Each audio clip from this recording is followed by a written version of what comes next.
I was talking about, it's just like, oh. Yeah, you got all the mouth noises. It's like, I understand that you need to breathe and swallow at that point, but I don't want to hear it. Can't you lean away from the microphone? The thing is that I listen to a lot of like geek stuff too, so it's like you'll run into a lot of things where they're talking, but their voices are just like a little bit, kind of like lispy or not like fully like articulated. Yeah, geek voices. Yeah, They're the worst. Exactly. Yeah, I have the same thing with guitar players. When you hear their hands sliding on the neck too much, I can't abide by it. Yeah, that drives me crazy too. Yeah, it's pretty gnarly. So I guess was that our opening?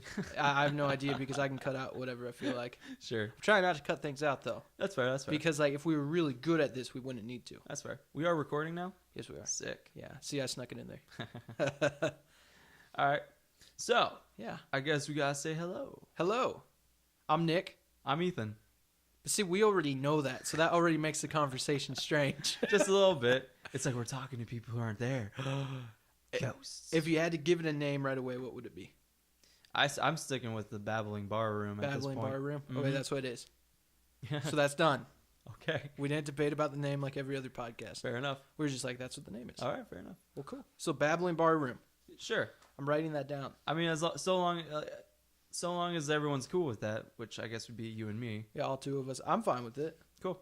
I usually don't even name anything that I do. Really? Yeah, usually. I'm all about names. Usually, I hate picking names though. Usually, like a producer or like Sarah or somebody will name my songs for me. Really? Yeah.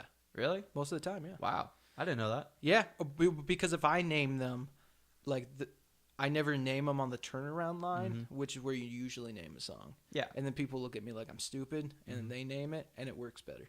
So, have you named any of your songs?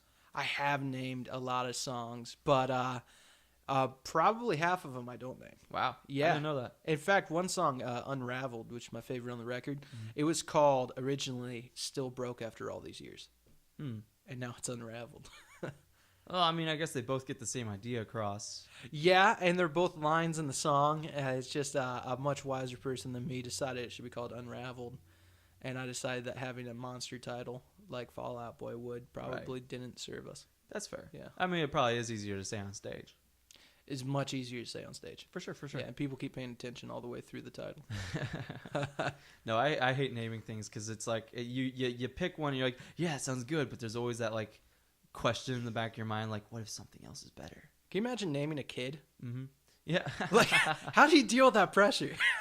I don't know. At the end of the day, you just gotta pick something that you think sounds good, you know? And the doctor's like, what's his name? And you're like, Tony, but I don't know. No, see, that's why you name him Anthony. Well, but see, like, then he can be Tony and maybe something else. I don't know. Well, he could be Andy. He could be Antony. Mm-hmm. He could be Tony. He can be Thony. There's so much variety in there. Like, yo, Anth, get in here. Yeah, exactly. But the problem is you have to do it twice because you got to come up with a fucking middle name. Yeah, I suppose it. Yeah. Well, from my experience, a lot of middle names usually come from somebody else. Yeah. Like, I share a middle name with my dad. My sister shares a middle name with my mom. Trevor, my younger brother's middle name is my grandpa's name. So it's like the middle name is probably not so much an issue as much as the first name. Your dad's middle name's Wayne? Yeah. And on Facebook, is it true that you had Wayne misspelled for... Yeah. And it's still the wrong birthday, too. Way to bring that up on the first one, man. We should talk about that. So, like, you didn't know the proper spelling of your middle name, and you just recently found out. I took a guess, and I was wrong. You just recently found out what your birthday is. Well, no, I always kind of knew, but it was only an issue until recently. You want to tell that story? Sure, I can do that. Should we, like, reintroduce it with, like, the official title all of a sudden?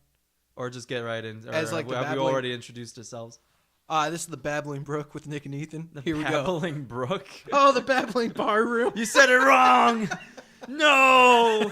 It's the name now. It's like a video game ID where you type it in wrong and all of a sudden it's stuck. You're like, yeah. You fuck up. You name your guy just like, and then all the other characters call you. I haven't written it down, but I guess I can kind of go into my comedy routine I've intended for this. Oh, see, there you go. That's good practice. So, what happened was about 2 years ago, I was living at I just got to Illinois State University where I was dorming with 3 other guys, and one of them. And did those guys know their birthdays? I assume so. So academically, This doesn't involve their birthdays. Academically, they were ahead of you. This is about me, Nick. And oddly enough, this happened on somebody's birthday because the guys knew the girl who was living above us, and she had just turned 21.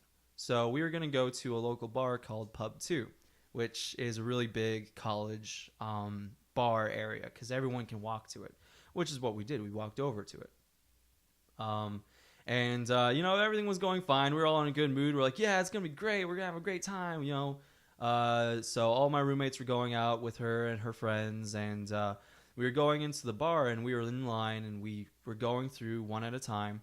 And I was one of the last people to do it, and I gave my ID to the bouncer, and the bouncer asked me to repeat back the birthday on it. And I said, oh, that's easy. That's February 22nd, 1993. And he just no, I said February 23rd, 1993.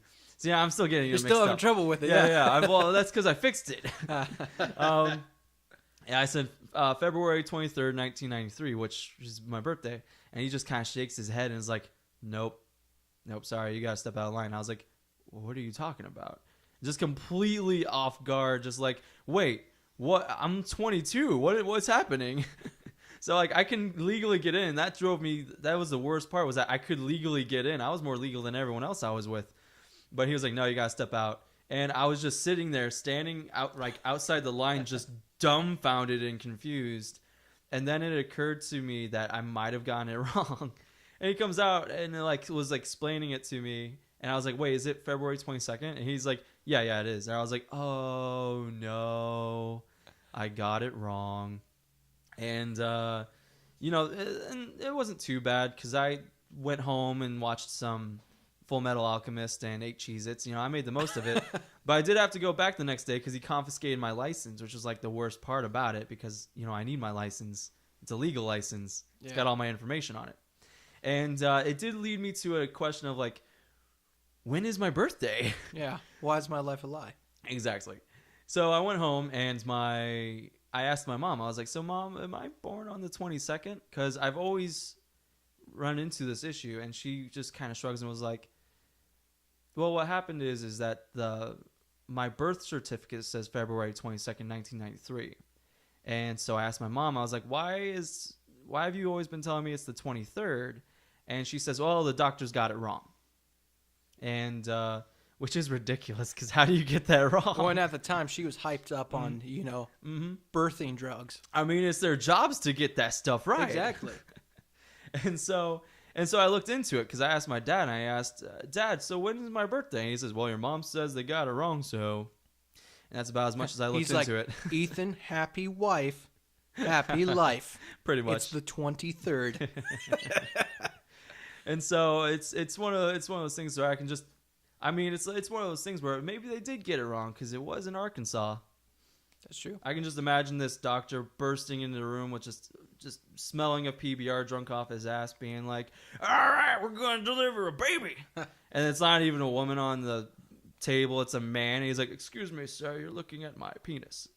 And then the doctor's like, you sure that's not a baby? But really what I think happened was it looks like a chicken gizzard. I think what really happened was this doctor got the baby and was like, all right, I was writing down the birth certificate. All right, February, what time is it? 11:58. All right, 22nd, 1993. All right, take 3 minutes to walk this baby to her mother now. So like in that situation, they're both right. But even still. So it's not that bad though, because I just kind of made it work, but it is kind of a gamble when you go to the bank and they ask you for your birthday and you're like, I think it's the 22nd. I hope I put that down. Usually it is. It's like officially it's the 22nd. You have to put that on all your documents. You got to do it all just with like cars and stuff. But with family and friends, it's the 23rd. So like I have like 2 birthdays now. And it's not too bad. It's a bizarre situation though, because like it'll be the 22nd. In my mind, I'll be like, yeah, it's my birthday. And the next day, and I'll be like, yeah, it's my birthday. No. See, it's like on the 22nd. I'm like, yeah, this is great. But no one will say anything to me all day, because on my Facebook it's the 23rd. Yeah. So they're all still waiting a day. But then I'll get like text messages from my girlfriend, and she'll be like, "Happy birthday," I think. And then I'll get messages from Nick, my best friend, and he'll be like, "Yeah, happy birthday, idiot." What kind of a moron doesn't know when his birthday is?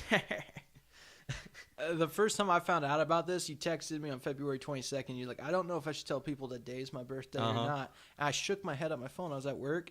I just shook my head looking at it. I was like, it's tomorrow, you fucking dumbass. And then you had to explain the situation to me. You're one of the few people alive who's like a full-blown U.S. citizen who probably doesn't fully know their birthday. Well, I mean, as far as everyone's concerned, it's probably the 22nd. Yeah. But, you know, I'm not going to say no to Mom. Exactly. So does she say happy birthday now on the 22nd? Well, on the 22nd, like Mom and Dad will be like, "So is today your birthday?" And I'll be like, "Yeah." A lone tear trickles down your mother's something cheek. like that, just like, yes. I thought you were gonna say on the 22nd, your mom just acts like everything's normal. Your dad walks by, he's like, "Hey, happy birthday." Don't tell her I said this. Don't tell her I said that. Or else it'll be your last fucking day. Truth be told, it's not that bad. It's just bizarre because, like, you know how everyone wishes people happy birthday on Facebook? Yeah. Like, that happens like a day after, and I have to scroll through all these people being like, "Happy birthday!" And I'm like, you don't know. You don't know the pain. I took my birthday off Facebook to see who my true friends were. I don't have many. And it's not too bad. Like, having 2 birthdays is pretty good because, you know, that feeling of, you know, it's my birthday, I'm gonna have that slice of cake. Hell, I'll have 2. It's my birthday. You know, like that feeling of like, you know what, I'm gonna go do something nice for myself. I'm gonna go karting today. You know, see, and you only get that like once a year on like your birthday and arguably some holidays. But see, now I get that twice a year. And it's amazing. You see, though, like treating yourself doesn't have very much value because everybody I know seems to treat themselves every day. But here's the other thing about that. On your birthday, other people will do it too. That's true. Because like it's like one of those things where it's like, "Hey, do you mind if like you pay for these mozzarella sticks?" And they're like, "Well, you know what? Since it's your birthday, I'll do that." And even like your wife or your girlfriend will be like, "Hey, you want to have some fun tonight?" And they'll be like, "Well, it is your birthday." Talking about sex. And oh shit! I thought we were talking about video games. Yeah, wouldn't that be something? Exactly. So it's like, "Hey, by the way, do you want to have some fun tonight?" She's like, "Well, I guess so." But then like you get home and you're like, "Great, get in the bedroom. I'm just gonna play video games in the living room all day. You don't get to come out at all." Then next year you're like, "Hey, you want to have some fun?" They're like, "Can't I just suck your dick?" Come on, man. It's been so long. Yeah. The heater in the bedroom is not good. Shoot, we're dating hoes. Which isn't true. For the record, I was not the one who said that. Yeah. But no, it's a bizarre situation. And the thing is that I've always kind of had an issue with it. Like since I've had to get my driver's license and do all this other stuff, I've always kind of known that my birth certificate was off than what my parents have told me. But it wasn't until that night at the bar when I got it wrong and it caused an issue with me that I was really like, all right, I need to figure this stuff out. You know? Because before I was like, you know, it probably won't be a big issue until the bouncer has to tell you to step out of line and you have to stand there awkwardly confused and like, what happened? And then you see your friend get in with a fake ID. Exactly. Except she knows what it actually says. Yeah, something like that. Something like that. Shoot. Well, anyways, yeah, that's so. Ethan doesn't know when he was born. Like I said, most people, nobody else has that story. I don't know. Most people have a firm grip on their birthday. Yeah. It's not your fault because you've been lied to. I feel like the thing is that I'm not in like one of those weird situations where like you were left at like a monastery. Yeah. And they just like picked you up and were like, "Oh, I guess he's ours now." When I was a kid, I hated getting left in a monastery.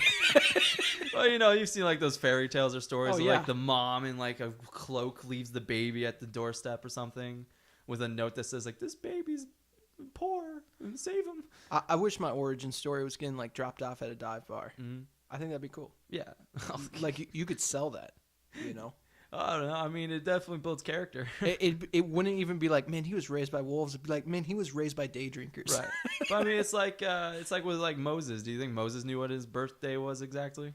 Well, See, that's an extreme situation. Hold on, though. Even if you go back like 4 generations, some of those dudes didn't know because there wasn't good documentation. Like Louis Armstrong, he said his birthday, I think, was July 4th of 1900 because it was fucking easy to remember. 4th of July, Independence Day. It was 1900. It's right at the beginning. It wasn't his actual birthday, but he rolled with it. Sure. But documentation was so scarce then, like, you could say any day. For sure. And that's kind of the weird thing about me is that in modern days, people usually, like you said, have a firm grip on it. I come from a loving family, and there's never really been any questions over when the birthday was until I saw my birth certificate. And then all of a sudden, all hell broke loose. Well, not all hell. It was more just like this tiny little demon that's like, you're like, who am I, Mom? It's like in the corner. It's like smaller than a cat. Just going, She was like, well, so the doctor said it's the 23rd, and also Wayne is spelled with a Y after the A. Oh, write this down. Write this down. Oh no, I'm running out of ink. How do you spell Ethan? And she's like, Nathan.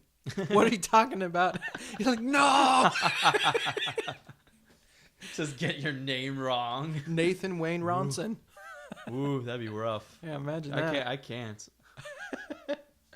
You tell me you haven't ever been confused about something in your life that's, you probably shouldn't be confused about?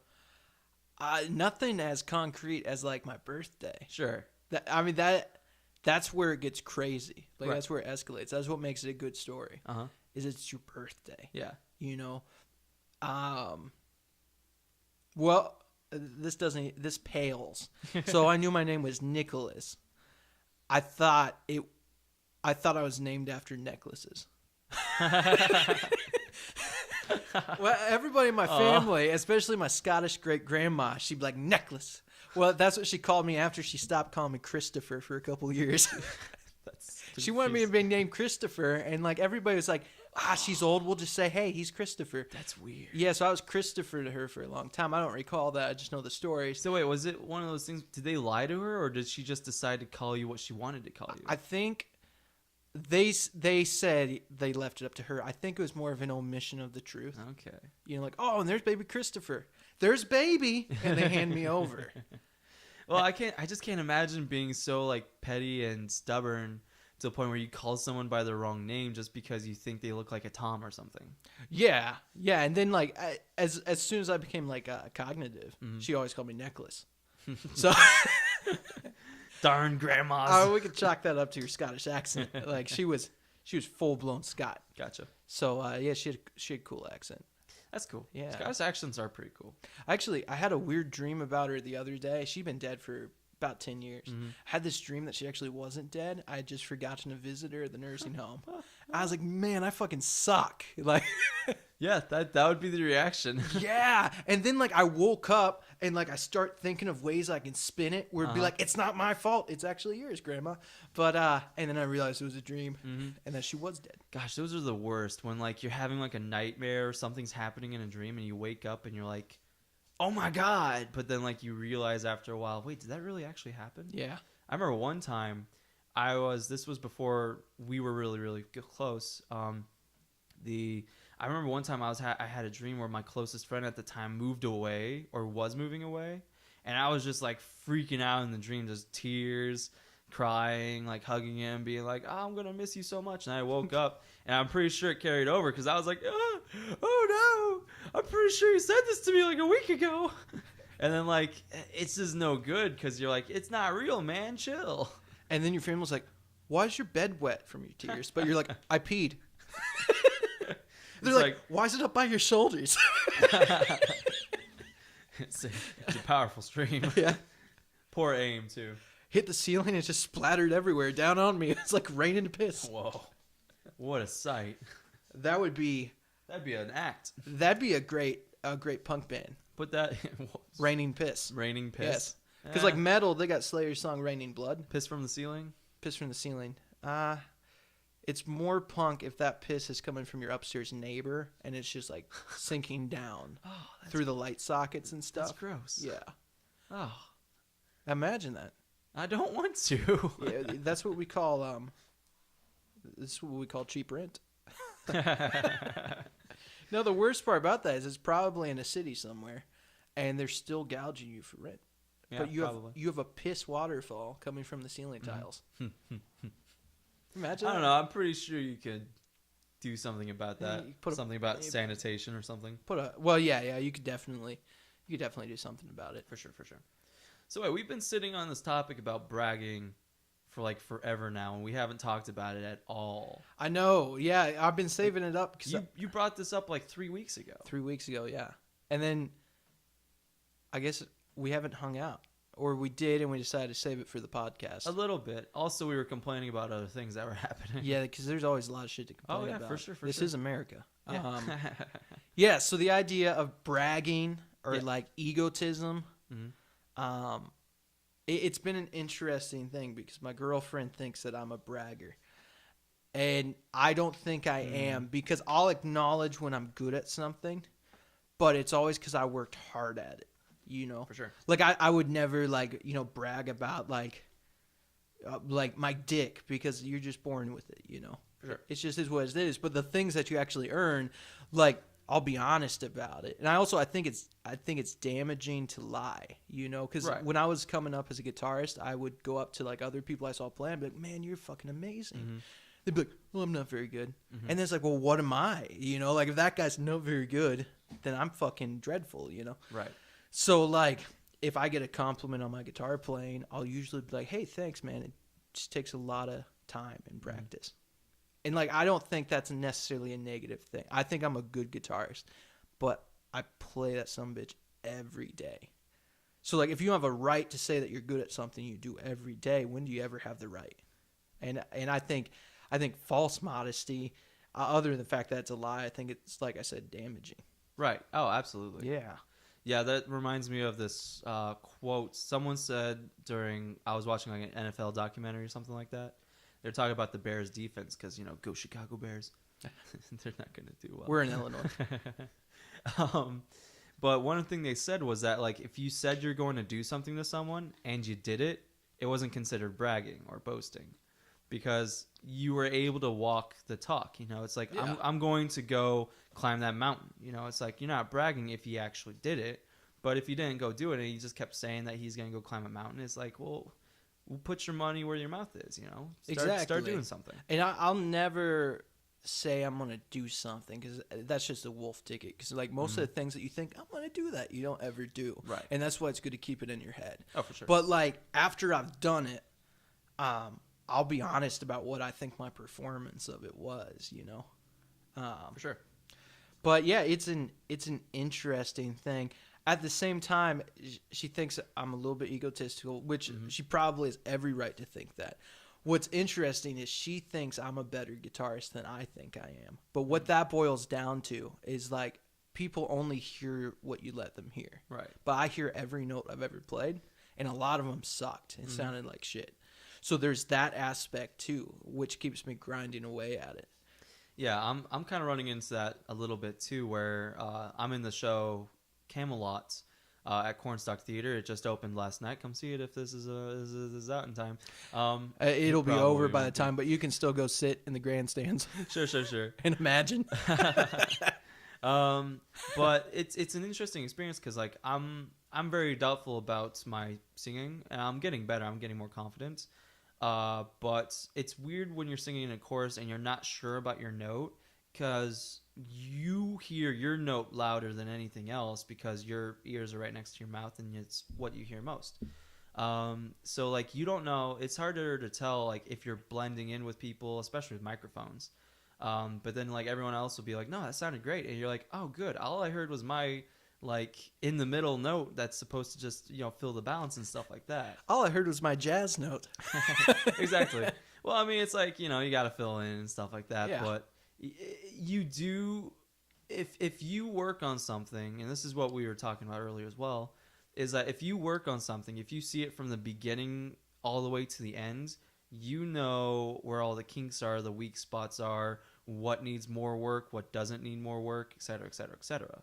Yeah. So, yeah, I mean, it's one of those things where it's like, that can really make you think something's not as good as it actually is to people around you. Oh, definitely. And if you can't be an authority on yourself, like what can you talk about with any authority? Right. You know, now granted, people lie to themselves all the time. I certainly do, but yeah, like that. This has come up quite a bit. I've been thinking about it for about a month now, because like I don't agree with her stance on it at all, which is fine because like everybody's entitled to their own opinion.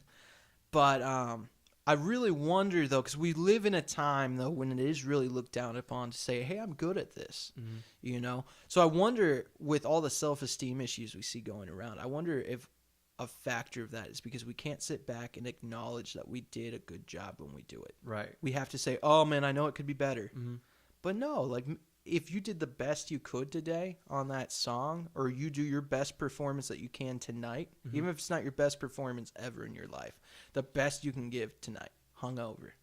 Like, it's past, I swear. Ethan had a good night last night. But if you can give the best you can, you should be able to acknowledge that, like, I think I did pretty damn good. Yeah. Or sometimes you give the best you can, and then you're still like, man, I really didn't do that good tonight. But I mean, yeah, it's like there's a joke people say where it's like, no matter how good you are at something, there's an Asian out there somewhere that's better than you at it. That's probably true at everything. Yeah, pretty much. Although runs the risk of being racist, even though that is a positive thing to say. That's true. I mean, it's like, I'm not racist, I swear. That's what a racist would say. That's true. But I mean, it's one of those things. Like, I think you're right. I think there is kind of a lack of, because people kind of have that mentality of, there's someone better, or I'm not as good as I could be, or I need to get better, that they're not willing to acknowledge the steps they've made and their achievements to that point. Like, like you said, it's like if you give the best performance you can that day, it may not be the best performance you ever do. At least you did a performance, Exactly. At least you did something, and that's worth, an applause at the very least. Yeah, you got to get out there and do things. Exactly. And like everybody's trying to do the best thing. They want to do their life's work too early. And you can only do the best thing of your life once. Right?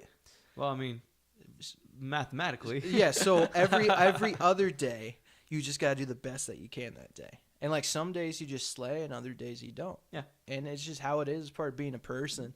But you also, like, you have to take seriously the people who are listening and watching, sure. Because like they're dedicating that night, and you want to give them the best you can. Yeah. And if it's something that costs them money, the people who see you on a good night, they pay the same rate as people see you on a bad night. Right. So you got to really push and try to do your best. Something that I always heard in college was that you are your own worst critic. Yep. And I think that's exactly true. I don't trust my views about most stuff are about like myself. I usually have other people kind of like affirm that stuff for me. Yeah. That's why positive affirmation works so well on me, because like if someone says, "Oh, that was really good," I'm like, "Oh, thank God someone said that." Because in my mind, I was gonna withhold judgment and just pray it was good. Yeah. But even still, it's like what you're saying though is like you really do need to walk off and be like, you know what, that wasn't half bad, and then all of a sudden like you're not worried about it. Yeah, and like walking off saying, "Hey, that wasn't bad," that is acknowledging what you did right, and then you've already got plenty of notes that you made up all night of what you did wrong, and you can go and work on that. Yeah, exactly. But I really think, like, if I had to be negative about myself constantly, I wouldn't have played guitar. Right. As long as I have, because I would have given up. Like, when you're picking up a new skill, it takes so much imagination, because you have to picture where you want to be in like 5 years, or even next month maybe. You got to picture that, and then you have to like kind of imagine daily improvement that might not actually be there. That way, it gets that craft, that skill back in your hands every day. I think ego, it's an interesting thing, because I think it can be used as a very good tool. Yeah. But it's also a very good tool that can be very abused. Oh, definitely. Because like it's one of those things where if you go up for like a performance or something like that, you got to think, I'm going to slay, they're going to love me, this is going to be great, That's how you give a good performance, If you go up there nervous, it's going to show, and it's going to affect your work. And that kind of applies to everything, You kind of have to like go into a job interview like, I'm going to rock this, they're going to love me, and it's going to go great. If you go in with, a negative idea, like, oh, they're going to hate me, oh no, they're going to judge me and I won't get the job probably, then you're probably not going to get the job because you've already decided that. Exactly. And then if you do get the job, you'll be like, why? You know, and Yeah. then you'll start That's usually my question. sabotaging yourself further. I have this cycle for everything that's important. Like if I book a show, I'm all excited about it. You know, this is like 2 months out from the actual show usually, sometimes 3. And I'm like, oh man, I can't wait to play that. This is going to be so much fun. I'm going to go get, you know, X, Y, and Z, these bands on it. And then as it gets closer to the show, shit keeps happening. I get less and less excited. Like a band drops. Or even worse, a band's like, oh, hey, man, I know that we said we could play at 6, but one of our guys is at work at that time. And said, we should have taken care of that. So, like, it just keeps dwindling and dwindling. And then all the people 3 months ago were like, oh, I'm going to be at that show. They keep dropping off like flies. Right. They send you a text and be like, hey, man, I'm not going to be able to make it, which is fine if you can't make it. Sure. But it's still a bummer. So then by the week of the show, I'm like, fuck it. I don't give a fuck about this show. I do not give a shit. Fuck it. I'm just going to do whatever I want. Maybe I'm not even going to make a set list. I'm just going to walk up there and play whatever I feel like. And then you get to the show, and usually there's a bigger audience than I'm expecting because I expect 2 people every time. Right. So if we got more than 2 people, we're doing good. And then I start out, and I'm kind of transgressive. I'm like, man, fuck these people. And then about halfway through the set, I'm like, man, we're all family here, you know? And then I start loving it again. But it's kind of that fuck this show attitude that makes me play my best at those shows. Because I can take risks because who cares? You know? If I fuck it up, they probably won't catch it. Or it's jazz. Right. You know? Yeah, pretty much. No, I've definitely gone through that experience too where you're like, I'm doing this. And you get there and you're having such a great time. And you're doing everything, you're getting along with everyone, then like after a month or so, you're just like, I hate all of you. Exactly. You all can just go die. Not like literally, but you know, just feelings. That depends on the person. I mean, that all being said, you know, with like ego, it is definitely something that people abuse, and it's so obvious when people abuse it. Yeah. You know, they like walk around and they're just like, you know, they think people should like praise them and walk on their like underneath them and stuff like that. And that's no way to live. Well, and especially now there are people like that who have earned it, but it doesn't give them an excuse. But more often than not, when I see someone like that, it's somebody who hasn't earned what they're talking about. You know, it's somebody who just, you know, talks a good talk and they haven't done any walking at all. Well, there's a very specific person we could bring up right now, but I don't think we will. It's also interesting because that kind of attitude isn't really that praised in, you know, social media and stuff like that. Like, I always see people talk about how great Keanu Reeves is, and that's mostly just because he's such a humble guy, and you know, doesn't go out of his way to show off or be rude, and he's like super nice to his fans if they come up to him and stuff like that. Like that kind of attitude's like way more praised than someone being like, "Hey, look at this jerk. He won't even take a picture with someone." You know? Yeah. Which is a fair reaction, but at the same time, it's like, you know, what do people kind of value more from your company? Do they value someone who's caring and listening and patient, or someone who's boastful and all about themselves? Yeah, and the Keanu Reeves thing is interesting because he achieved a height most people won't ever. Right. And he's been super responsible with it, and like he hasn't absorbed himself in it. It appears. But you see a lot of people though, and even though they praise that though, then they turn around and they do something charitable, but it's for sinister reasons. Right. You know, like Keanu Reeves, people take pictures of him all the time. So if we catch him with a photograph in the act of doing something kind, you can't hold that against him. Right. However, you see people modeling after Keanu Reeves, and for instance, there's a church that was doing a food drive. So what you were supposed to do is when you buy your groceries, you buy so much other stuff and you drop it off at the church, you know, like canned goods and all that. And so many people that went to that church, they posted pictures of like all the bags they had bought for other people and be like, hashtag, where's your donation? Ooh. And like, that is not charity. That's trying to build social equity. Yeah. You know, of like, oh man, that dude's solid, dude. I saw his Facebook post. He bought 6 fucking bags of pancake mix for these people. They're going to have great breakfasts, you know, like, that's what I'm seeing more often than not. Yeah. I see people only doing good work when there's a camera around, and everybody has their own camera now. There's a quote in the Bible that says, you know, if your right hand does something good, don't let your left hand know. That speaks to me. That's a good one. Yeah.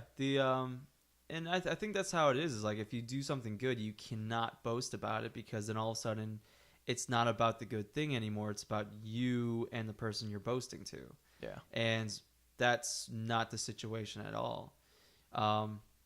Unfortunately, our reactions are to boast about it. You know, you help a lady walk across the street, you want to be like, I just helped someone across the street. That was great. Yeah. You know, it may not even be selfish in that situation, but the first reaction is usually to tell someone about something you just did that was good. And that can be good or bad. For the most part, it's probably not that great, because like I said, it comes down to it's about you now, and it's about the person you're talking to in that case. I think you have to be very thoughtful with it, because we like to share when we're made to feel good, and doing a good deed certainly makes you feel good. Sure.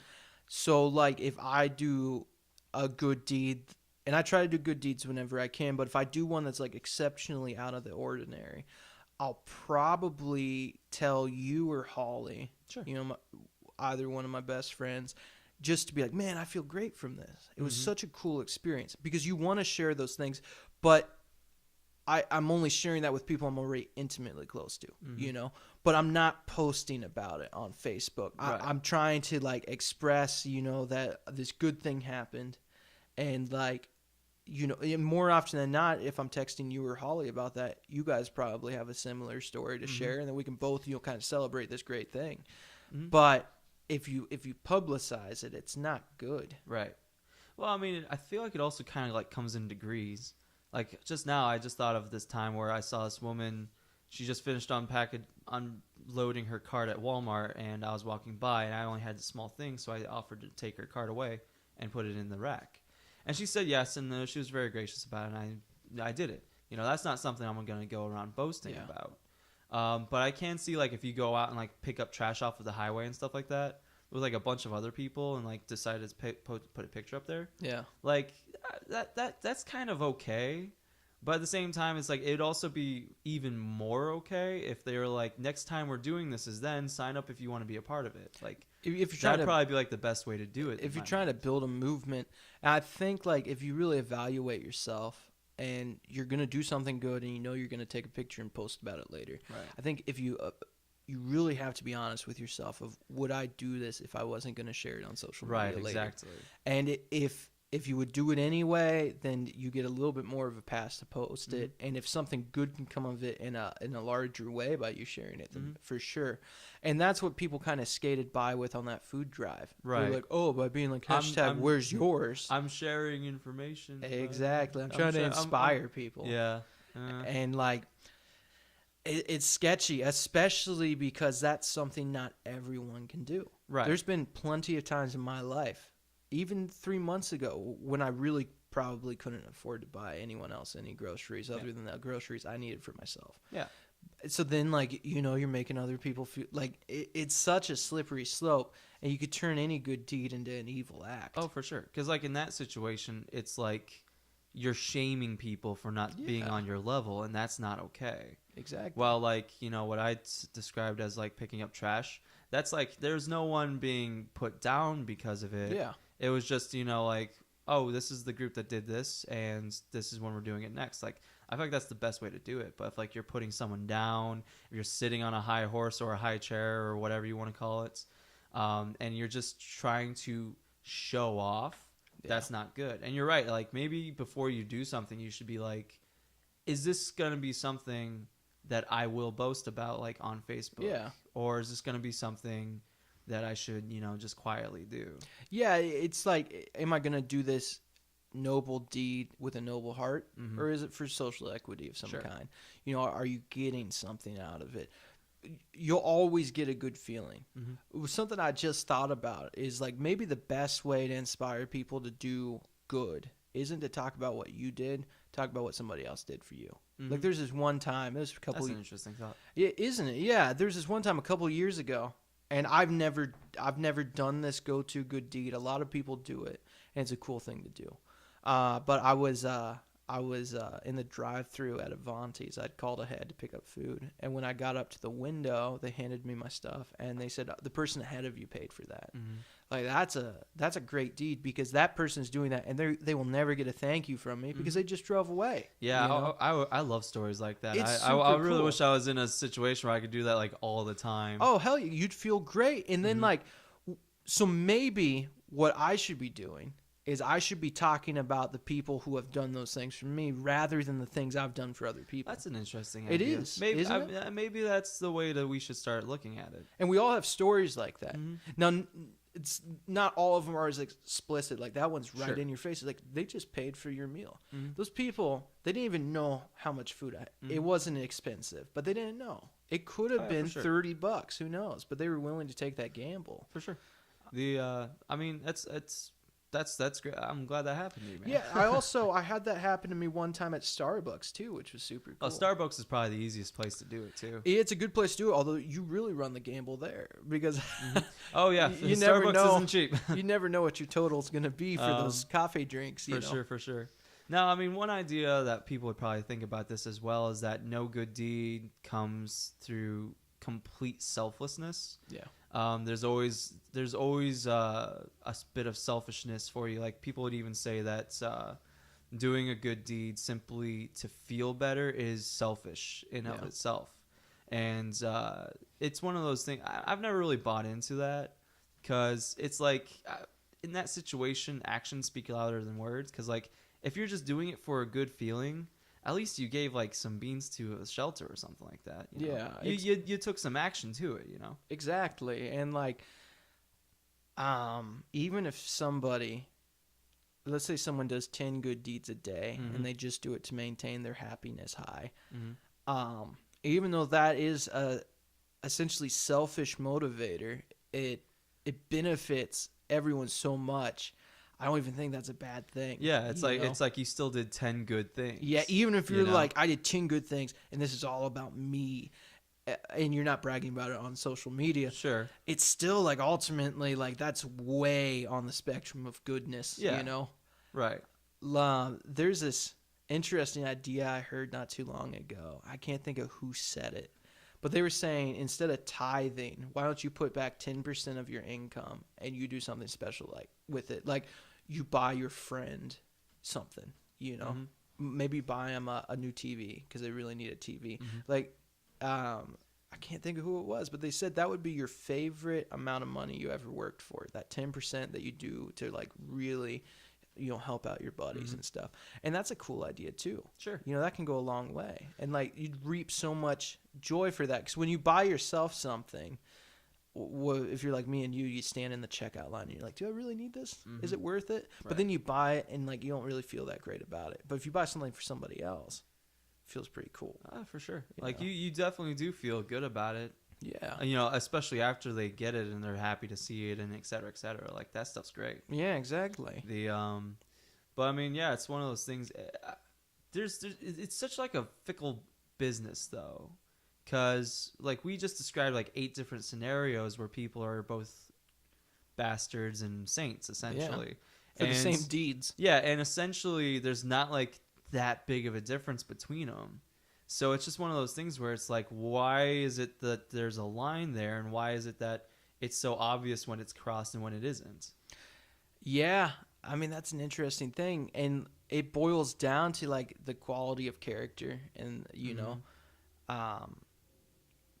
no one can really make a claim on that. You don't truly ever know what someone else's motivations are, sure. But sometimes they make them pretty apparent, you know? Oh, for sure. I mean, I feel like sometimes, like, if you know the person well enough, you can kind of tell. Yeah. But it's like, it's one of those things where you don't judge a book by its cover, but if you've already read halfway through the book, you kind of know what to expect. You know what? I'm going to argue with you, actually, because you're saying if you know the person, it's easier to tell.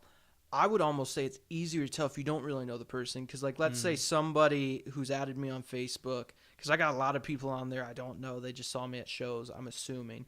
If they posted a picture of their shopping cart and be like, where's yours?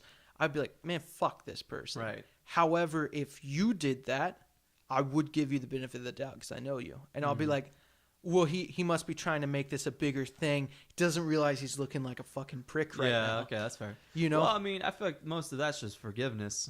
Well, yeah, it's easier to judge people you don't know. Yeah.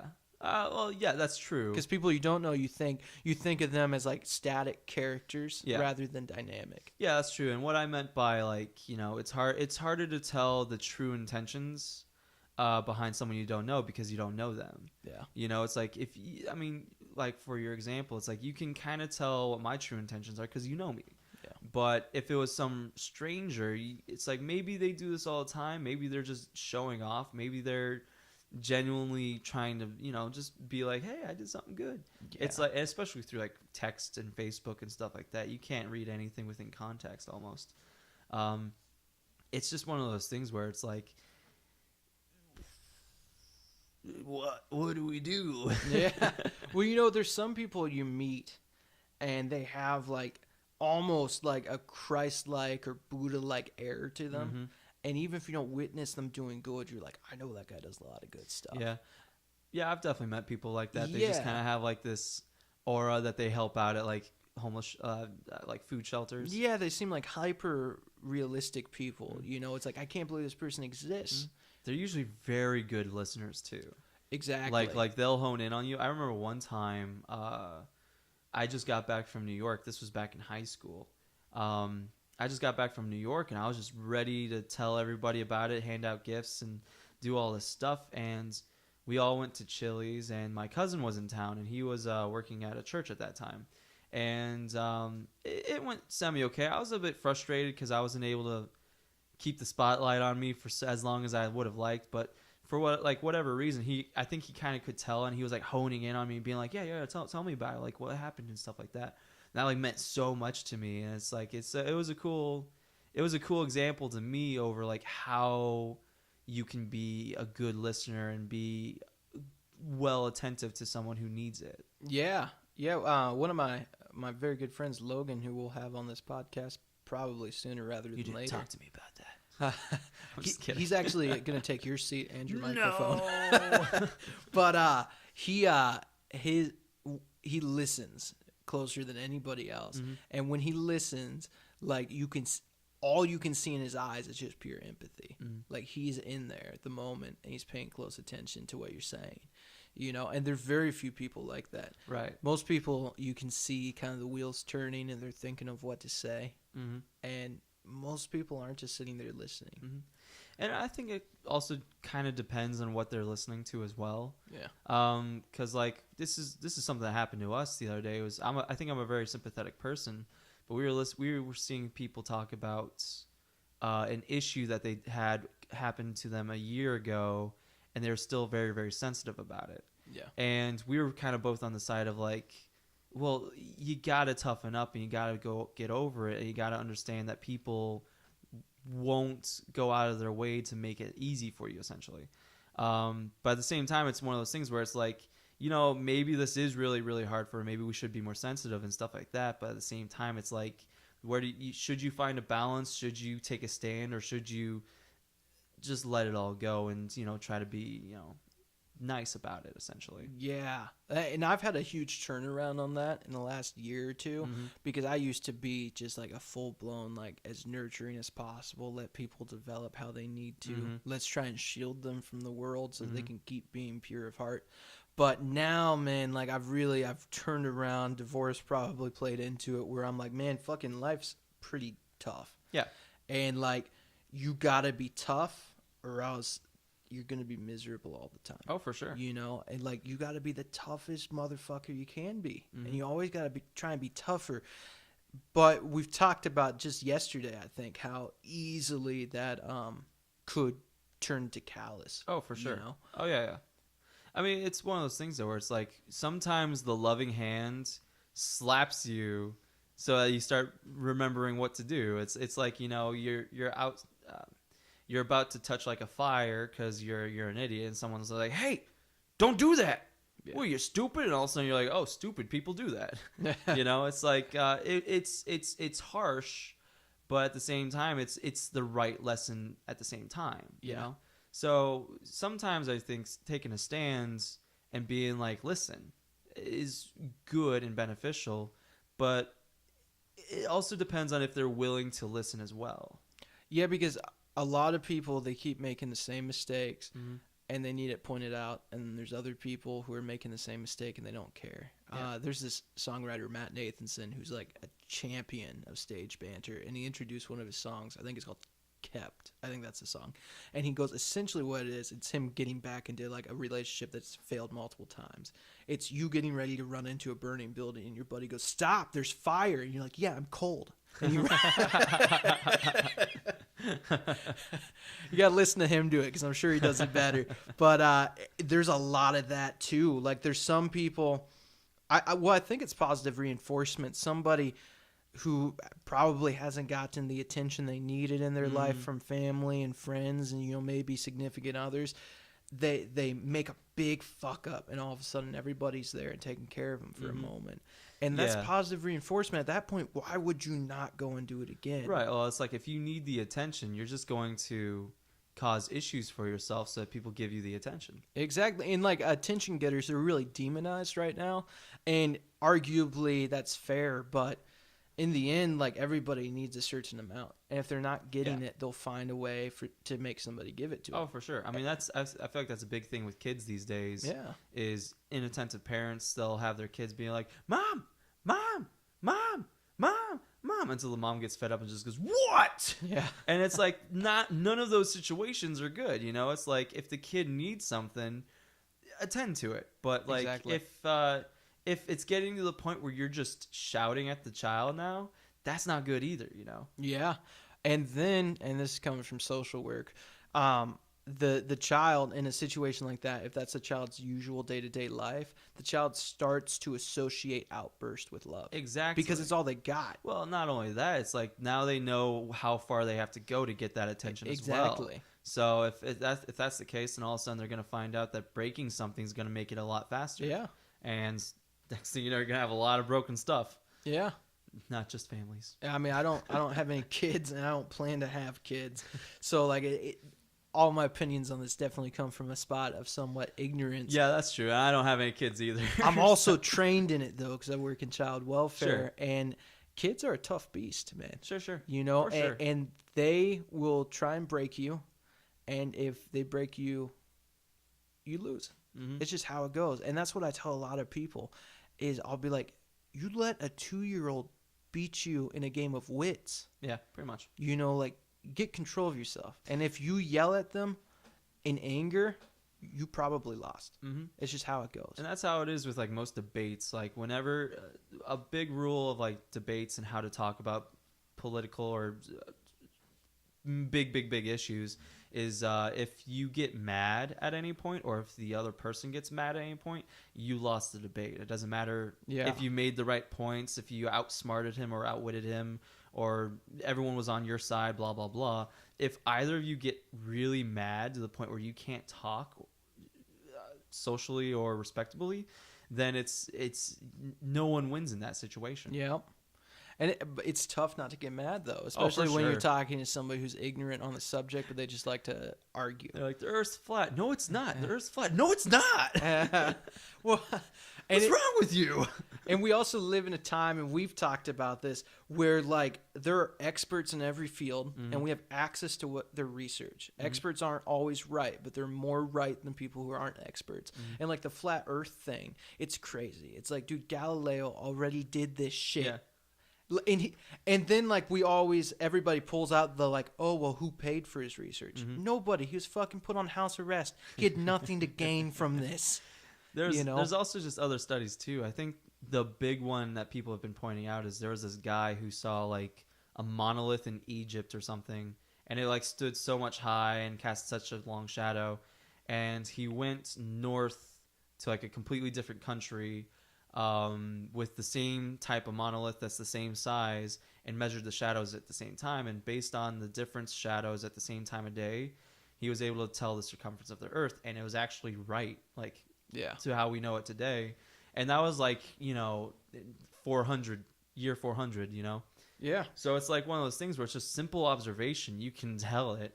And that's the thing is that that's what they say too. Exactly. They're like, no, it's why are the buildings tilted? It's like because it's a big Earth. Exactly. And like, never mind the fact that sometimes when you're on an airplane, you can actually see the curvature of the Earth. But everybody thinks that every opinion is, of equal value. And it's just not.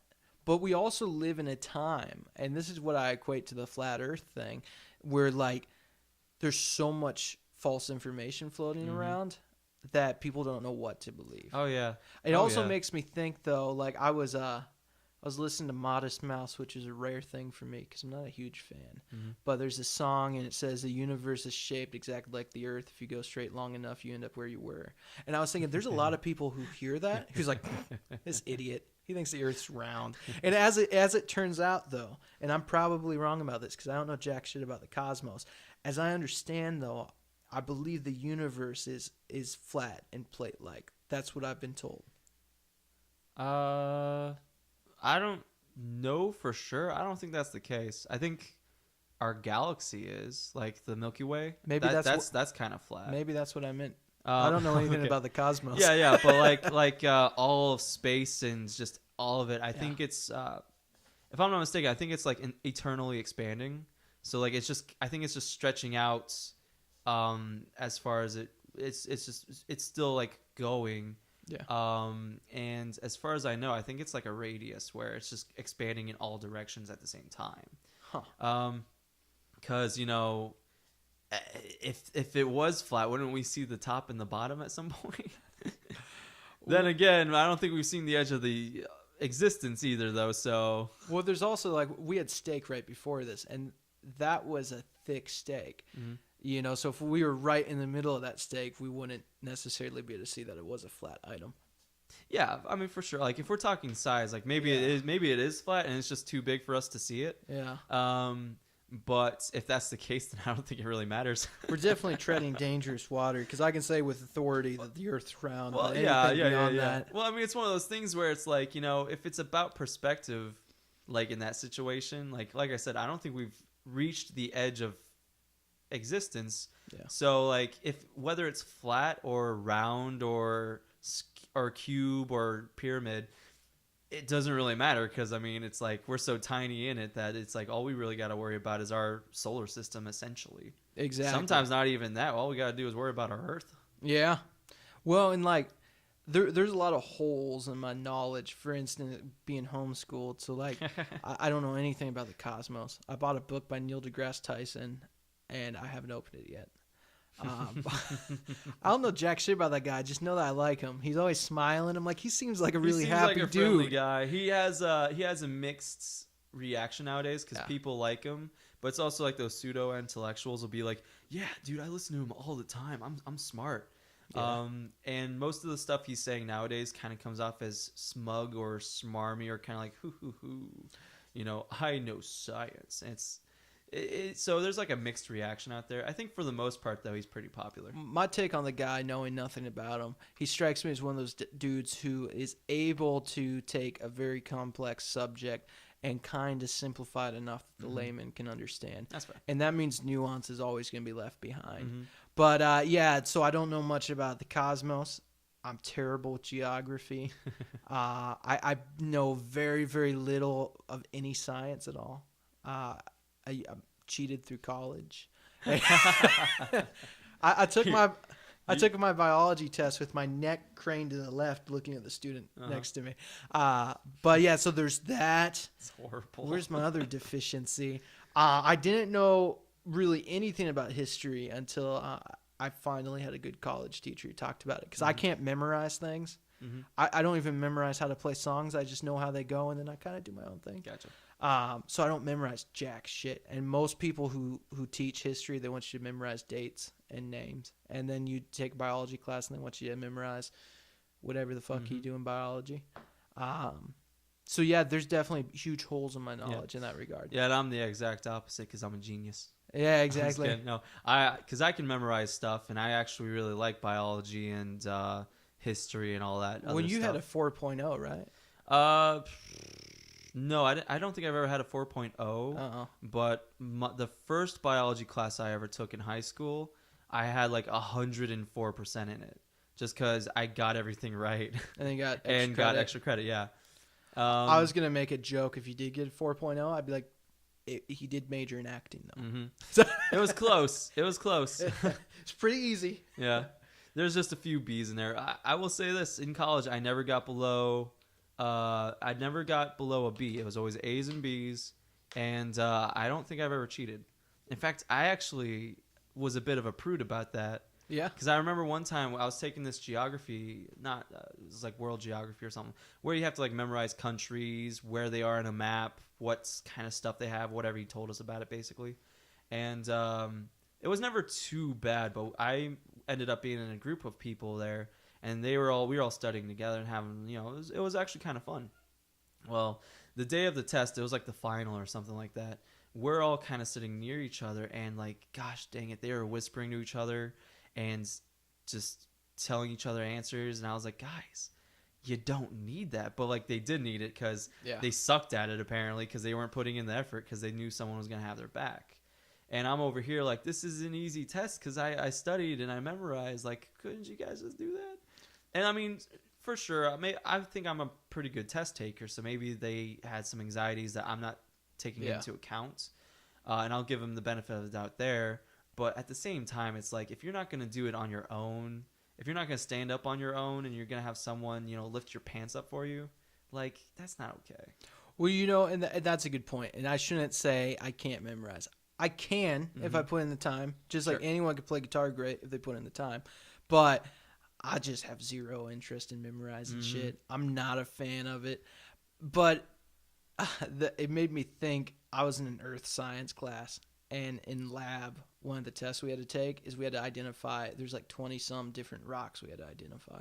And I was in that class with. I love that class. Yeah, I was in this class with this dude. I took a lot of classes with Jeff. He's a cool dude, and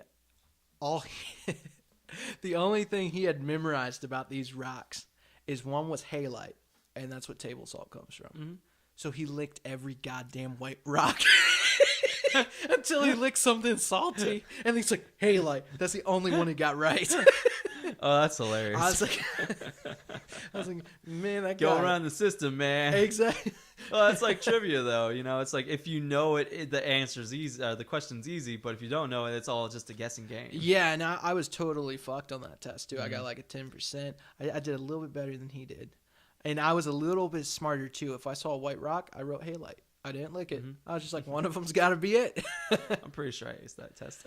Yeah, I'm sure you did. That was a fun class. Man, I hated that class. Oh, dude. It was great. There was one lab that I liked, and it was about the weather. Mm-hmm. I was like, this is really interesting. Oh, yeah.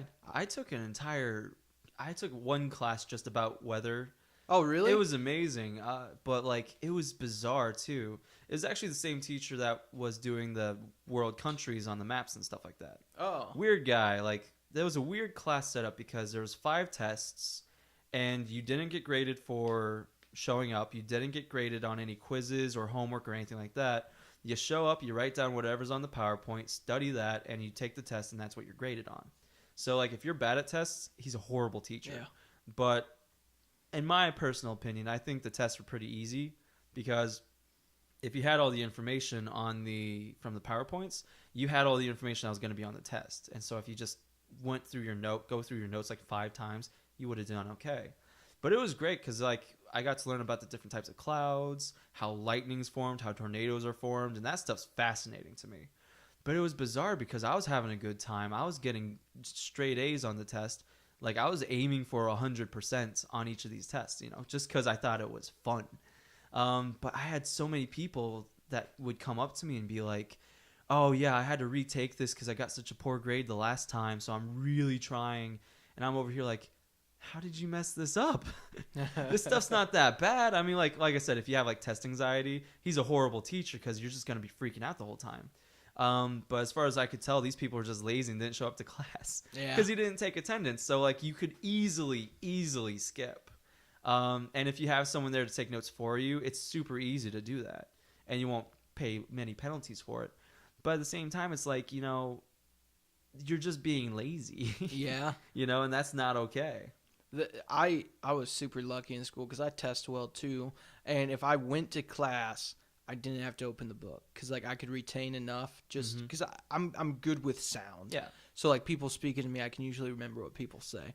So like I was just a lucky shit. And then like I thought for a brief moment, I was like, this could be my chance to get chicks. But there's this one class. College. All right, this one class, dude. It was a small class. There's 9 people in it.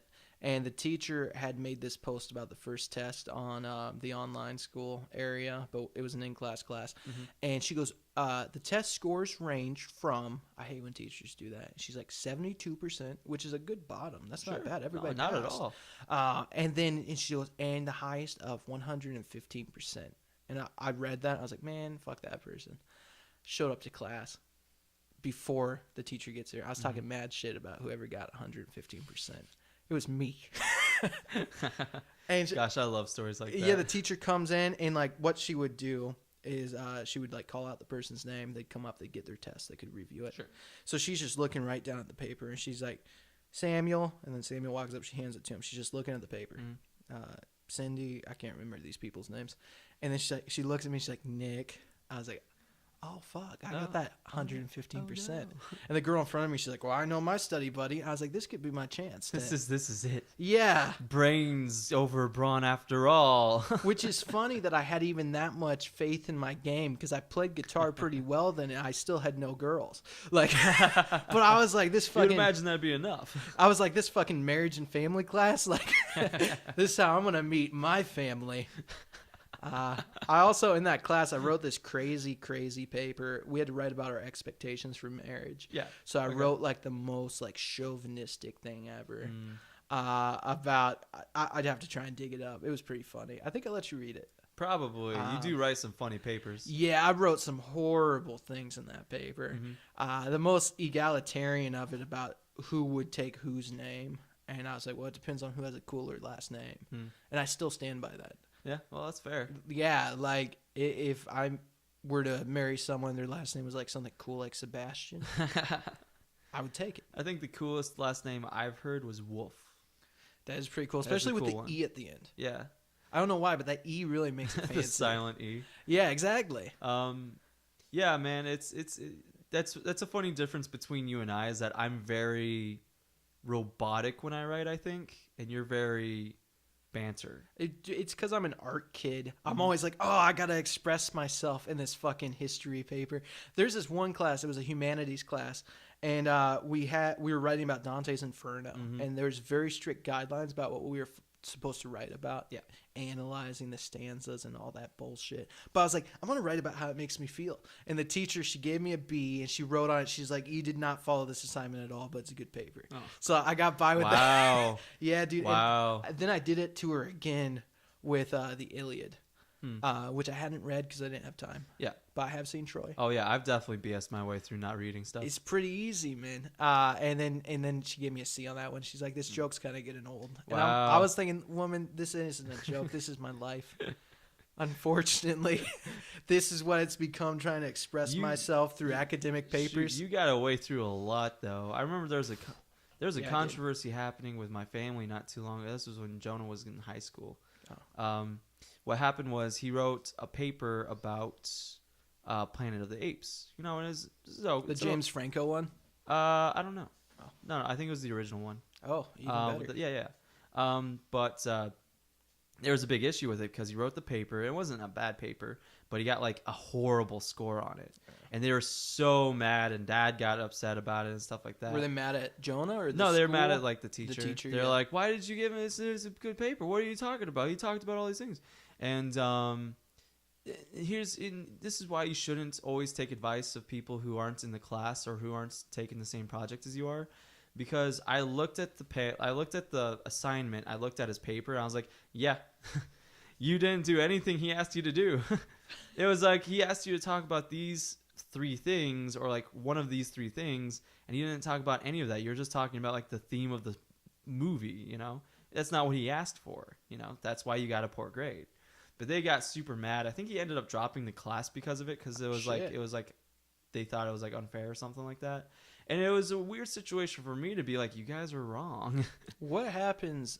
I didn't go to high school. Mm-hmm. What happens when you drop a class in high school? Do you just sit? I think you need to like either retake it later, or You probably need to like take it like next year. Well, I can understand taking it next year, but what about that space in your schedule? I don't know. They either may put you in like a homeroom or a study hall, or they might even just put you in a different English class. I have no idea. I've never had to do that. There was a English class I took at the junior college we went to, ICC, and at the moment I felt artistically in the clear, but then like looking back, I'm like, man, I was a fucking asshole. Yeah. So I wrote my first paper, which was argumentative writing. But our first paper was just like an icebreaker about who we were. And I wrote a really funny paper. It went well. And the teacher, she'd written me a note, and she's like, this is one of the best papers I've ever read. You might have a career in writing. And I'd put in the paper that I didn't even want to write the paper. I felt like playing guitar, but it's due tomorrow. Like, that's how I opened it. And she goes, you could maybe review other people's music. And I was like, oh, that kind of hurts. But but I wrote all these papers, and she loved them all. A+ straight through, until we had this big project where we had to, like, it was like social justice kind of. Yeah. We had to do something in the community to make the place better. And we had to write a paper about why other people should do that too. And I was like, I'm not doing that. Yeah. So, we were talking about just good deeds just a second ago. So I wrote this big paper. I started it out. This teacher, it's not her fault, but she boosted my ego so much. I started the paper out with, let us consider the man. I don't remember where I went with that, but that's just the most pompous opening fucking phrase you can ever use. Let us consider. Let us consider the man. Oh, this is what it was. It's like, not verbatim, but it's like, let's consider the man who does nothing and sits around all day and offers nothing to no one, which was me at the time. And it was about what each one of us can do to not be that man any longer, so that we can rise up and go and help other people. This is what I was writing, so I wouldn't have to go do any good deeds. So, irony. Yeah. 13 pages. That's what it was supposed to be. 13 pages? 13 pages of my bullshit. Shit. I don't think I've ever had to do that. Oh, I've written 10 at most. I've written a lot of 20 pagers, but yeah, it was supposed to be 10 to 13 pages. So I wrote 13 because I was like, I'm gonna go the extra mile as I do nothing, and so it was 13 pages of all that same bullshit, that pompous shit. That sounds hilarious. And she wrote me. She gave me an F on it. Okay. And which well earned. She sent me an email about it, and she goes, Nick, you have a lot of talent, but talent is clay, and you have to mold it. And I read that. I was like, yeah, coming from someone with no talent, fuck you. But looking back, I think about that all the time. Yeah, talent is clay, and if you don't do anything with it, something that seems fresh at the moment rots like food. Sure. So this big, long thing, and then she goes, if you write another paper, it only has to be half the length, because I had another paper to write after that too. And she goes, I'll grade it fairly, and then I'll drop it 1 letter grade. And that's the grade you can have on this assignment. Okay. Which is a very kind offer. Oh, yeah, absolutely. So what do you think I did? BS'd it again? No, I basically told her, I said, I'm trying to express myself here. I don't need your grade. So you just didn't do that gracious offer? I didn't do it. And then you stuck with the F then, huh? Well, I stuck with the F, and then there's 3 reflection papers in that class. Okay. So my next reflection paper, I wrote it. I was in literary jail. That was the angle. Yeah. For something I had written that the bourgeoisie hadn't liked. So here I was in servitude. She gave me an A on that. Wow. I was like, man, looking back, much bigger person than I was. Yeah. This is probably one of the worst stories I can tell about myself because I look terrible in it. Well, it's petty for sure. It is the most petty thing I've ever done in my life. Artistically, though, it's hilarious. It's hilarious. And like looking at where I feel like I'm at now as an artist, like I'm like, everybody's got to get through that asshole stage. It's just sad that there's collateral damage. The next time I saw that teacher was when me and you were seeing Harry Potter and the Deathly Hallows Part 2. Yeah, I remember you pointing her out. Yeah, and I was like, oh man, I don't want to talk to her because by that time maybe like 2 years had passed, and right. I'd really seen the errors of my ways, but not enough to apologize. Yeah. This brings to mind another paper I had to write, kind of the same story. Let me just interject. Go ahead. Like I forgot you were here. Sorry. Yeah, you do write really well, actually. Oh, thank you. Because like all this, I have read your stuff, and it is hilarious. Because like I said, it's very banter like, and you just make jokes that actually work well with whatever you're saying. Yeah. I'll just say this about myself though, because I want to be here too. I think every grade I've gotten, I've been like, yeah, that's fair. I get a paper back, and even if it was bad, I'd look through it, I'd read the notes, and I'd read it and be like, okay, yeah, that wasn't very good. I've never had that. I've always been like, got away with it again. I was like John Dillinger going to the police station and looking at the bulletin board, then leaving. So there's another class. I had to write a 1-page paper about a good deed that I had done. And again, at that time in my life, I wasn't into it. It was sounds like you're still not into it, Nick, due to our prior conversation. Yeah, we'll say I'm not into it because I don't want to brag. So we had to do a good deed and write a 1-page paper. So like half the kids, they were like, I'm going to go to Starbucks. I'm going to buy the person's drink behind me, which is a great idea. We talked about that, how cool that is. And I was like, that's cool, but I'm not going to do anything. So I wrote about how I consoled a random person, but it would be unfair for me to write about what they were going through because that's confidential. And I got an A on that, but I didn't do jack shit. There's a lot of that. Just sidestepping stuff. I had a lot of anxiety about doing good deeds at that time because I was like, what if I get tied up in something that's really going to harsh my mellow? I mean, yeah, that is kind of a risk. Yeah, well, but if a good deed leads to more good deeds, how bad can it be? Yeah, and now then you're like, oh, but time. I can laugh about it now because it's not who I am anymore. Like right. I love to help people out when I can. The original list of like rules for life that Jordan Peterson had written, which he narrowed down to 10 for his book, but the original list, one of them was like, everywhere you go, try to make one thing better. And that's a good thing to keep in mind. Yeah. I try to do that for sure. There's a lot of times I just don't know how to make a spot better. For sure. Yeah, I mean, that is it's one thing I've learned about good deeds is that it takes practice. It absolutely does. Like especially with like so many, if you're around a whole lot of people, it's really, really hard to be the person to step up and be like, here, let me help you with this. Yeah. Because either you're thinking, oh, someone else will, or I don't have time, I have to get started where I'm going. Or it's like, oh, they'll figure it out. It's like it takes practice to get over that and to really be able to step forward and be like, I'm going to help you here. Do you need help? Let me help with blah, blah, blah, and is that giving them head? No. Well, I mean, hey, maybe sometimes that is how you help someone. But no, in my mind, it's always like helping people with groceries. Helping the old lady walk to her car. Hey, that is a good deed in a practical setting. For sure. I had this idea, this like impulse that like if I saw someone who was hurting, I went over to them and I was like, hey, what's up? Let's talk for a moment. I had this belief I was going to get yelled at.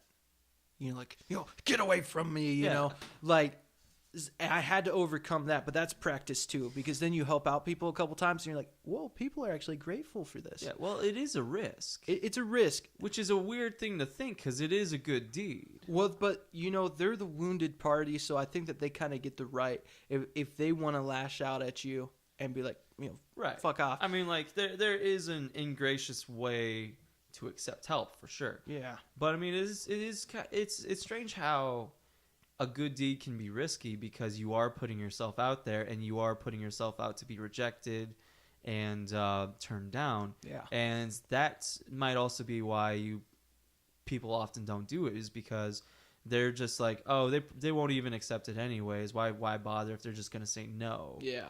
Which, at least you gave into the thought and you asked the question. Most of the times people will be like, no, thank you. And, if that's what they say, then you'd be like, all right, on my merry way. Exactly. And like, you also run the risk. And there's very few people like this in the world, but they do exist where, like, I don't loan people money usually. I'll just give it. If somebody really needs it, I'll just give it. Because, like, loaning money, that's bad business because you're not going to get it back a lot of times. Right. And then you just have hard feelings. So I'll give it, not a lot, but, if somebody really needs it. But then sometimes you find people, and then they just start hitting you up for money. Yeah. It's like feeding the wrong squirrel that keeps coming back, So, like, you have to be careful who you help. Mm-hmm. Yeah, for sure. I completely agree with that. But you don't want to punish the good people. Yeah, and that's something I've always struggled with. It's like, there's a part of me that wants to have a caring and giving nature, but at the same time, I refuse to be duped. Yeah, you don't want to be and so if like someone's out like being like, I just need like $5. I need to like, I haven't, I just need to get home. I need bus fare or something like that. You're like, yeah, I want to help you, but at the same time, I get the feeling you're not being completely honest with me. So no. But at the same time, it's like, what if they were being honest and I just read the situation wrong? Yeah. It's a tough call to make, and unfortunately, I don't trust enough people to actually make the right to give as much as I probably should. There was this one situation that this is a good deed, and I'm not boasting. But this happened to me. Let me just pull up your Facebook and I'll type it as you dictate. Well, see, that wouldn't be me boasting. That'd be you bragging for me. I'm kidding. Go ahead. That'd be you highlighting me. Anyways, I was leaving St. Louis because that's where my girlfriend lives.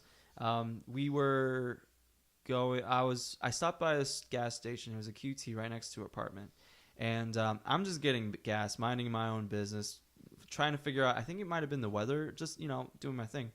There was this person coming up. He just came up to me, but I think he was going up to everybody asking for money because they didn't have enough money to get gas and they didn't have enough money to do anything.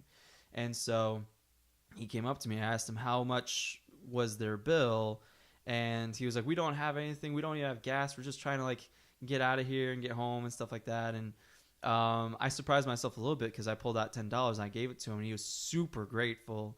It's just super, super, super grateful. And he walked away, and I was like, all right, well, that's the end of that. And I got in my car, and as I was like getting everything set to drive back to Peoria, Illinois, which is like a 3-hour drive, I saw them drive in front of me where I was parked to get gas, and they're like waving at me and thanking me still. And I rolled down my window a little bit and said good luck and stuff like that. Yeah. And that made me feel great. But it's one of those things, if you do something nice, don't let the left hand know, kind of thing. Yeah. So I don't think I told anybody about that till just now, but that was a situation where I was very happy to help because it really did seem like they just wanted to get home, and $10 could probably do it for them. Of course, they should have been more prepared, and they shouldn't have been in that situation at all. And for all I know, they're just going to go use it to buy drugs. No, probably not though. Yeah, that's a lot of fun too. But there is a shit. I forgot where I was gonna go with that. It was pertaining to the situation. Recently, I was at a gas station, and there's this dude with a sign saying that he needed gas. Mm-hmm. So, like, all I had was 20s on me. So I was like, okay, I'll go get a bottle of water or something just to break a 20. Sure. And as I was walking in, a cop went up and talked to the guy. And the cop was friendly, so I was like, oh, the cop's probably, maybe gonna, serve and protect and fill up the guy's tank. Who knows? The cop didn't do any of those things, but they had a nice interaction, I guess. So I went over to the dude. I gave him, I think, $10. Mm-hmm. And we talked for a bit. And he was like, oh, thanks, man. He goes, a lot of people think I'm scamming because they'll come up and they'll give me $5. And I don't immediately put it in my tank. Mm-hmm. He goes, but I'm trying to get somewhere. So, like, I need enough money for a full tank. So he goes, so if you don't see me immediately put this money in my tank, that's why. Right. I was like, yeah, that's totally understandable. God knows what the dude did with the money. Sure. Sometimes though, like you just gotta give. Where I was gonna go with what you were saying. So like my stance on like government assistance, and link cards and all that is like, if you look at the stats, it's a very small percentage of people who abuse them, and even if 50% of the people abuse them, I would still support it because like you should never punish a good human being for shit bad people are doing, Right. But it puts you in a difficult position, especially, when, like, neither of us make a lot of money, and then we're giving it out, and I'm happy to give it to somebody in need, and I would really suck to give it to somebody who doesn't need it. Yeah, exactly. Someone who's, like, very dishonest. Yeah. That reminded me of the story I think mom or dad told me about how they were at Walmart, and you'll see some beggars at the intersection there asking for money. Yeah, with just the every time we go by there. And I remember them telling me one time where they like they saw someone like park in the parking lot, like a couple parking lots over or something like that, get out of their car, pull out like a chair or a sign out of their trunk and walk over and then just sit there and be like, and it's just like, that's no good, man. Well, here's my argument though. Mm-hmm.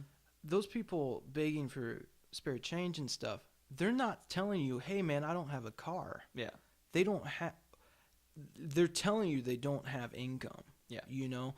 Because like if let's say I lost my job and I find myself on the street, you know, in 3 months' time when I run out of rent money, I'll still have a car, you know, unless I sell it, and I'm gonna hang on to that car because that's my chance to go and do something. But I'm still gonna need help, Right? You know, there's a story that goes around a lot of like, man, I saw a panhandler and I saw a fucking Ferrari. And then he gets done collecting money and he hops in his Ferrari and drives away. And I'm thinking, do you know how much a Ferrari is?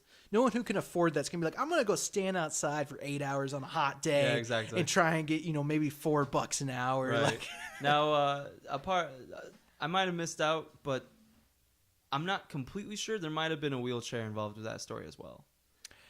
that's where it gets shady. Which is shady, yeah. Like, I'm not 100% on that, though, so that's why I think I left it out. But I mean, there is kind of this weird idea of like professional begging, though, which is, I think, is kind of a bizarre idea. I mean, heck, Sherlock Holmes had a whole mystery built around it, where this kind of well-to-do guy would just go and put makeup on and dress raggedy and just sit on a corner, and he'd make like a ton of money, or like more money than he would do doing any other job. Something I think about a lot in the DIY music scene is these people who tour full-time, but they don't have a big audience. It would be like if I toured full-time right now, but they're making a living from it. But that's still, it's essentially professional begging. Yeah. They're showing up, and there's usually going to be people at a house show who take pity on a touring band. I always do. I always buy their CDs, or I tip them $10 or whatever. But it's essentially the same thing. They're playing music that I probably don't really like that much. Right. But I'm still supporting them. Right. You know? That's something I think about a lot. Because I would love to go and hit the road full time, but then like you're living off the kindness of others. Oh, for sure. We're running close on time? I don't know. How long have we been recording? An hour and 26 minutes. Can you believe that? Yeah, we should probably wrap this up now. Yeah, we could probably put people out of their misery. So what moral of the day is don't brag on Facebook to us, because we will judge you. Yeah. And I'm trying to sum it up. And listen to your kids. Yeah, listen to your goddamn kids. Don't make them say mom. We covered a lot of ground. They'll figure it out. I think the ultimate thing is like, if you work hard at something, acknowledge it, and then help out people who need it. And don't be a dick to your teachers. Yeah, be confident, be caring, be grateful. I don't know. Yeah. All right, cool. Well, this is the Babbling Barroom with Nick Lee and Ethan Johnson. Thank you for listening, and we hope to see you next time. Number 1 in the back. Boom. Excuse me.